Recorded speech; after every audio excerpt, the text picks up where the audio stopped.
अस्सलाम वालेकुम फ्रेंड्स, कैसे हैं आप सब। उम्मीद करता हूँ खैरियत से होंगे, ठीक ठाक होंगे।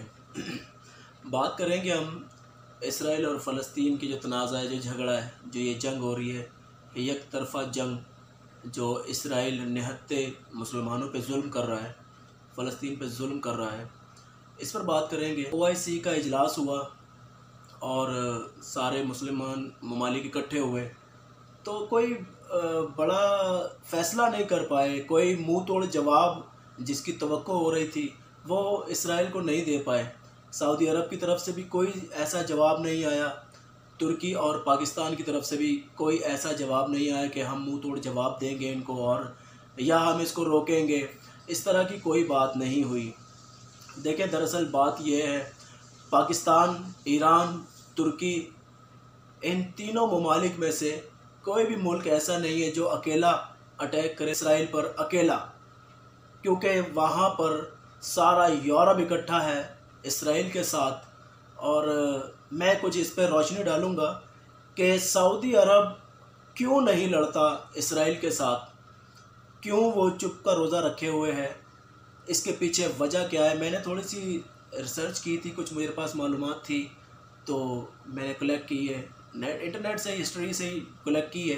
तो मैं आप लोगों से शेयर कर देता हूँ कि आखिर ऐसी वजह क्या है, क्यों नहीं सऊदी अरब एक्शन लेता इसराइल के ख़िलाफ़ या मगरबी ताकतों के ख़िलाफ़, वो क्यों नहीं आवाज़ बुलंद करता। मैं आपको इससे आगाह कर देता हूँ। 1915 से लेकर 1917 के दरमियान फ्रांस और बरतानिया आपस में मुआहदे कर चुके थे, जिसमें उन्होंने सऊदी अरब के जो मक्का के सरबराह थे उनसे भी रब्ता किया और उन्होंने उनसे पेशकश की उनको कि आप सल्तनत उस्मानिया के ख़िलाफ़ बगावत करें तो ख़ित्ता जिसका नाम फ़लस्तीन है ये हम आपके हैंडओवर कर देंगे ताकि आप इस पर हुकूमत करें। उसकी वजह पता है क्या थी? क्योंकि सल्तनत उस्मानिया वो 3 बड़े आज़मों पर मुश्तमिल थी, उनका बहुत बड़ी हुकूमत थी। तो उन्होंने यहाँ पर प्लानिंग ये की कि यहाँ पर हम सऊदीज़ को ले आएंगे और सल्तनत उस्मानिया ख़त्म कर रहे थे, तुर्किश जितने भी थे उनको मार के यहाँ से निकाल देंगे, इनके ख़िलाफ़ बगावत हो जाएगी। लेकिन वहीं पर बरतानिया ने फ़्रांस से भी मुआहदा किया हुआ था और उन्होंने ये कहा था फ़्रांस से कि इस जगह पर हम काबिज़ रहेंगे, ये जगह हम अपने कब्ज़े में रखेंगे, इसे छोड़ेंगे नहीं।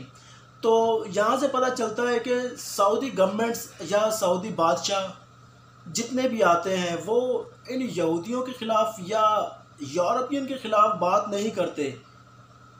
इससे ये साबित होता है कि उन्होंने उस वक्त शायद इस जगह को बेच दिया था,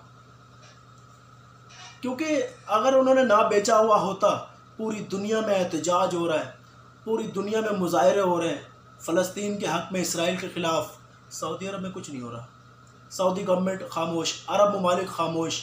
और आपको पता है, आप सब जानते हैं, जिस तरह न्यूज़ में भी आ चुका है हर जगह, कि वो एक ग्रेटर इसराइल का नाम लेते हैं जिसमें सऊदी अरब भी है, इराक़ भी है, इजिप्ट भी है, मिस्र जिसे कहते हैं। तो ये आग जो फ़लस्तीनियों को लगी हुई है ना, ये इसराइल इस आग को सऊदी अरब तक लेकर जाएगा। पता तब चलेगा जब ये इनके घरों में आग पहुंचेगी, सऊदीज़ के, अरबियों के घर में। और इस सब के पीछे आपको पता है कि बरतानिया है। यहाँ पाकिस्तान और इंडिया के बीच में जो तनाज़ा छोड़ के चले गए, वो आज़ाद कश्मीर और जम्मू कश्मीर का जो इलाका है वहाँ पर तनाज़ा छोड़ के चले गए। यानी कि ये चाहते हैं कि हमारा असर वसूख रहे, किसी भी दुनिया के किसी भी ख़ित्ते में हमारा डंका बजता रहे, लोग हमारे मोहताज रहें, कोई भी सुख का सांस ना ले पाए। उसकी वजह पता है क्या है? ये यूरोपियन ममालिक जितने भी हैं, अगर वो चाहें तो अमन हो सकता है, 1 मिनट में अमन हो सकता है, लेकिन क्यों नहीं होता? क्यों नहीं चाहते कि अमन हो? अगर दुनिया में अमन हो गया, अमेरिका, बरतानिया, फ्रांस, इनसे असला कौन ख़रीदेगा? सिर्फ़ अपने असले को बेचने के लिए ये लोग दुनिया में फसाद करते हैं। ये एक अजीब सा खेल खेला हो इन्होंने, एक हाथ से सर पे प्यार करते हैं और दूसरे हाथ से ये थप्पड़ मारते हैं। तो ये लोग अमन के ख्वाहिशमंद भी हैं और ये लोग जंग के लिए दूसरे ममालिक को असला भी फराहम करते हैं। तो लबे लुबाब ये था सारा कि अरब क्यों नहीं बोलते, तो मैंने आप लोगों के सामने रख दिया है। आप लोगों का कोई सवाल हो तो ज़रूर मुझसे कीजिएगा, मैं इसका जवाब आपको ज़रूर दूंगा। बहुत बहुत शुक्रिया, अब तक के लिए इतना ही। अपना बहुत सारा ख्याल रखिएगा और मेरा भी। अल्लाह हाफिज़।